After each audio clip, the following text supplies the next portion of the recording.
السلام علیکم ورحمۃ اللہ وبرکاتہ۔ اعوذ باللہ السمیع العلیم من الشیطان الرجیم من حمزہ ونفخہ ونفثہ۔ بسم اللہ الرحمن الرحیم۔ المال والبنون زینۃ الحیاۃ الدنیا والباقیات الصالحات خیر عند ربک ثوابا وخیر املا۔ یہ مال اور بیٹے تو صرف دنیا کی زندگی کی زینت ہے، ورنہ آپ کے رب کے پاس باقی رہنے والی نیکیاں ہی ثواب کے لحاظ سے بہتر ہے اور اچھی امید لگانے کے لحاظ سے بھی بہتر ہے۔ محترم سامعین کرام، سورۃ الکہف سورہ نمبر 18 اور اسی سورت سے بھی آپ کے سامنے آیت نمبر 46 یعنی 46 نمبر کی آیت کریمہ تلاوت کی گئی۔ آیت کریمہ کا ترجمہ بھی آپ کے سامنے پیش کیا گیا۔ سامعین کرام، اس سے پہلے کی جو آیت کریمہ ہے اس میں اللہ تبارک و تعالیٰ نے مثال کے ذریعے سے سمجھایا کہ اس دنیا میں رہنے والی جتنی بھی چیز ہیں، اس دنیا میں اللہ تبارک و تعالیٰ نے جتنی بھی چیزوں کو پیدا کیا ہے وہ تمام کی تمام چیزیں فنا ہو جانے والی ہے، ختم ہو جانے والی۔ اللہ تعالیٰ نے مثال سے بتلایا کہ جیسے آسمان سے بارش برستا ہے اور بارش برسنے کے بعد اس سے پودے نکلتے ہیں، پودے بالکل گھنے اور ہرے بھرے ہو جاتے ہیں، اور پھر ایک وقت آنے کے بعد وہی پودا پک جاتا ہے، پیلا پڑ جاتا ہے، سوکھ جاتا ہے، اور پھر وہی پودا بالکل چورا چورا ہو کر کے ختم ہو کر کے ہواؤں کے ساتھ اڑنے لگتا ہے، یعنی اس کا وجود بالکل مٹ جاتا ہے۔ ویسے ہی انسان کا بھی حال ہے اور دنیا میں جتنی بھی چیزیں ہیں سبھی کا وہی حال ہے۔ ہر چیز کے لیے اللہ تبارک و تعالیٰ نے ایک اندازہ، ایک وقت مقرر کر دیا ہے۔ اس وقت کے آ جانے کے بعد اس چیز کے اندر دھیرے دھیرے زوال اور ڈھلان شروع ہوتا ہے، اور آہستہ آہستہ وہ چیز کمپلیٹلی ختم ہو جاتی ہے۔ گویا یہ دنیا عارضی ہے، دنیا ٹیمپروری ہے، اور دنیا کے اندر جتنی بھی چیزیں ہیں سب کے سب ٹیمپروری ہے، کوئی بھی ہمیشہ رہنے والا نہیں۔ صرف اللہ تبارک و تعالیٰ کی ذات گرامی ایسی ہے جو ہمیشہ ہمیشہ رہنے والی۔ اس چیز کی پس منظر میں یہ جو آیت کریمہ ہے اس میں بھی اللہ تبارک و تعالیٰ نے اسی چیز کو بتلایا۔ اللہ تعالیٰ نے سمجھایا اور بتلایا انسانوں کو کہ مال، آل و اولاد، بیٹے، یہ سب چیزیں دنیا کی ایسی چیزیں ہیں جو اللہ تبارک و تعالیٰ نے آزمائش کے طور پر لوگوں کو دیا ہے۔ اللہ آزمانا چاہتا ہے، کسی کو 2 بیٹے دیے، کسی کو 1 بیٹا دیا، کسی کو 4 بیٹے دیے، کسی کو 6-7 اولاد دیے، کسی کو اللہ تبارک و تعالیٰ نے بہت زیادہ مال دیا۔ تو یہ سمجھنا چاہیے کہ اللہ تبارک و تعالیٰ نے اس کو آزمائش کے لیے دیا ہے۔ اللہ تعالیٰ نے قرآن کریم سورۃ التغابن آیت نمبر 15 میں فرمایا، انما اموالکم و اولادکم فتنہ، بے شک تمہارے مال اور تمہارے اولاد یعنی بیٹے یہ تمہارے لیے آزمائش ہے۔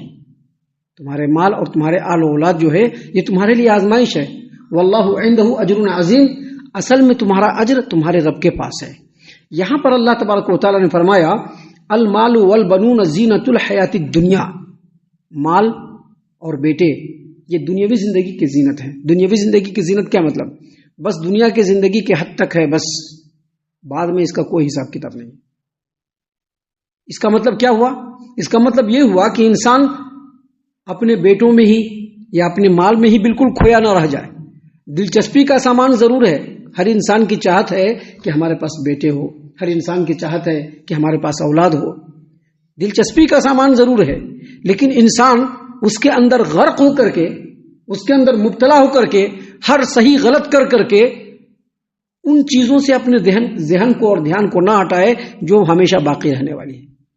اللہ تبارک و تعالیٰ نے فرمایا، المال والبنون زینۃ الحیاۃ الدنیا، مال اور بیٹے دنیاوی زندگی کی زینت ہیں، لیکن اس کا کوئی وجود بعد میں چل کر کے رہنے والا نہیں۔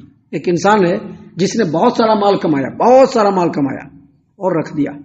ایک انسان ہے جس کے پاس بہت سارے بیٹے ہیں اور اس کا آخری وقت آ گیا۔ اب مال بھی ہے، بیٹے بھی ہے، اولاد بھی ہے، اور مر گیا تو کچھ نہیں، اس کے بعد ختم، کوئی اس کے بعد کہانی نہیں ہے۔ نہ بیٹے کا کچھ فائدہ ہے، نہ مال کا کچھ فائدہ ہے۔ لیکن اللہ تبارک و تعالیٰ نے آگے فرمایا، والباقیات الصالحات خیر عند ربک ثوابا وخیر املا، آپ کے رب کے نزدیک، اللہ نے فرمایا آپ کے رب کے نزدیک باقی رہنے والی جو نیکیاں ہیں وہ سب سے زیادہ بہتر ہے، اجر و ثواب کے اعتبار سے بھی اور اللہ تبارک و تعالیٰ سے اچھی امید لگانے کے اعتبار سے بھی۔ باقی رہنے والی نیکی، دیکھیے باقی رہنے والی نیکیاں بہت ساری ہیں۔ نبی کریم صلی اللہ علیہ وسلم کی حدیث کے مطابق اور مفسرین رحمہم اللہ ان کی تفسیروں کے مطابق باقیات الصالحات جو ہے اس میں چند کلمات ہیں، سبحان اللہ والحمد للہ ولا الہ الا اللہ واللہ اکبر ولا حول ولا قوت الا باللہ۔ اگر ایک انسان کثرت سے اس کو پڑھے، توحید کے ساتھ، نمازوں کی پابندی کے ساتھ، ایک انسان نمازوں کی پابندی نہیں کرتا ہے اس کے لیے دوسری نیکیوں کی کوئی اہمیت اور کوئی مہتو نہیں ہے۔ اصل جو اہمیت ہے انسان ایمان والا ہو، توحید پرست ہو اور نمازوں کا پابند ہو، اس کے بعد اگر وہ نیکیوں کو خوب انجام دے رہا ہے تو وہ نیکیاں اس کے لیے پھلیں گی، پھولیں گی، اس کو فائدہ پہنچائیں گی۔ وگرنہ ایک انسان نماز کا چور ہے، ایک انسان نماز سے غافل ہے تو پھر اس کے لیے کوئی دقت کی بات نہیں، وہ زندگی میں جو چاہے کر لے، اللہ تبارک و تعالیٰ کے ہاں اس کو جہنم بالکل لکھا ہوا ہے۔ تو ایک انسان توحید پرست ہے، ایک انسان نمازوں کا پابند ہے اور اس کے بعد اگر وہ کثرت سے پڑھے سبحان اللہ والحمد للہ ولا الہ الا اللہ واللہ اکبر ولا حول ولا قوت الا باللہ، یقینی طور پر اس کے لیے باقیات صالحات ہوں گے۔ مطلب باقیات صالحات کا مطلب یہ ہے کہ زندگی میں تو اس کا اجر و ثواب اس کو ملے گا ہی، موت کے بعد بھی اس کو اس کا اجر و ثواب ملتا رہے گا۔ انسان اپنی زندگی میں کچھ ایسی نیکیوں کی داغ بیل ڈالتا ہے کہ اس کے مرنے کے بعد بھی ان چیزوں کا فائدہ دنیا والوں کو ملتا رہتا ہے۔ اگر انسان ایسی نیکیاں کر کے چلا جائے تو بھی اس کے لیے باقیات صالحات ہوگا۔ اللہ تبارک و تعالیٰ نے بیٹوں سے نوازا ہے، بیٹوں کو اچھی تربیت دے، اچھے رستے پر لگائے، اچھے ڈگر پر لگائے، ایک اچھا انسان بنائے۔ ابھی بیٹے پیدا ہوتے ہیں تو لوگوں کی سوچ اور نیت کیا ہوتی ہے کہ یہی بیٹا بڑا ہوگا اور کما کر کے کھلائے گا، بس اتنی سوچ ہوتی ہے، اس کے علاوہ دوسری سوچ نہیں ہوتی ہے۔ لوگوں کی سوچ یہ ہوتی ہے کہ بیٹا ہے یہ بڑا ہوگا بڑھاپے کا سہارا بن جائے گا، بس یہ سوچ ہوتی ہے، اتنی سوچ نہیں رکھنی چاہیے۔ یہ جو دنیا کی زندگی ہے رب کی دی ہوئی ہے اور پیدائش سے لے کر کے موت تک پہنچانے والا رب العالمین ہے، رب کے علاوہ کوئی دوسرا نہیں ہے۔ لہذا اگر اللہ نے بیٹا دیا ہے تو بیٹوں کی اچھی تربیت کر کے اس کو اس لائق بنائے کہ جب انسان مر جائے تو مرنے کے بعد وہی بیٹا اپنے باپ ماں کے لیے دعا کرے۔ یہ ایسی نیکی ہے کہ مرنے کے بعد بھی وہ بیٹا جب اس کے لیے دعا کرے گا اللہ تعالیٰ اس کے اجر و ثواب میں اضافہ فرماتا رہے گا، اس کے اجر و ثواب میں اللہ تعالیٰ اضافہ فرماتا رہے گا، اس کے گناہوں کی بخشش ہوتی رہے گی مرنے کے بعد بھی۔ یہ نیک اولاد سامعین کرام ایک انسان ہے جس کو اللہ تبارک و تعالیٰ نے مال دیا ہے، اب اس مال کے ذریعے سے اس نے یہ کیا کہ مسجد بنوا دیا اور وہ مر گیا، لمبے عرصے تک لوگ اس سے فائدہ اٹھا رہے ہیں، تو مرنے کے بعد بھی جب تک اس مسجد کے اندر لوگ نماز پڑھتے رہیں گے، جب تک اس مسجد میں نیکیوں کی باتیں ہوتی رہیں گی، توحید کی باتیں ہوتی رہیں گی، جب تک اس آدمی کو اس کا اجر و ثواب ملتا رہے گا۔ اللہ تعالیٰ نے مال دیا ہے، اللہ تعالیٰ نے اس کو مال دیا ہے، اس نے کیا کیا؟ اس نے مدرسہ بنوا دیا۔ اب اس کے موت کے بعد بھی اس میں تعلیم چل رہی ہے اللہ اور اس کے رسول صلی اللہ علیہ وسلم کی، تو اس کا اجر و ثواب اس کو ملتا رہے گا۔ ایک آدمی کو اللہ تعالیٰ نے پیسہ دیا اور اس پیسے کے ذریعے سے اس نے لوگوں کے لیے شیڈ بنوا دیا، سرائے بنوا دیا، مہمان خانہ بنوا دیا، مسافر خانہ بنوا دیا، پانی پینے کی کوئی جگہ لگا دی جس سے تمام لوگ فائدہ حاصل کر رہے ہیں، لوگ رہ رہے ہیں، سایہ حاصل کر رہے ہیں، پانی پی رہے ہیں، وقت پر اس میں رہ رہے ہیں، تو جب تک وہ چیز رہے گی اس کا اجر و ثواب اس کو ملتا رہے گا۔ اور اسی طرح سے ایک عالم دین جس نے اپنے علم کی نشر و اشاعت کی، کتاب لکھ کر کے، امام بخاری رحمۃ اللہ علیہ کتاب لکھ کر کے علم کو پھیلا دیا، دوسرے محدثین نے اور بڑے بڑے لوگوں نے کتاب لکھ کر کے لوگوں میں پھیلا دیا، اب ان کا ثواب ان کو مل رہا ہے۔ ایک عالم دین دعوت و تبلیغ کر رہا ہے، لوگوں کو سیدھے راستے پر لا رہا ہے، اب ان کے جو لوگ جن کو انہوں نے سیدھا کیا وہ بھی لوگوں کو سیدھے راستے پر لا رہے ہیں، ان کے مرنے کے بعد بھی ان کو اجر و ثواب ملتا رہے گا۔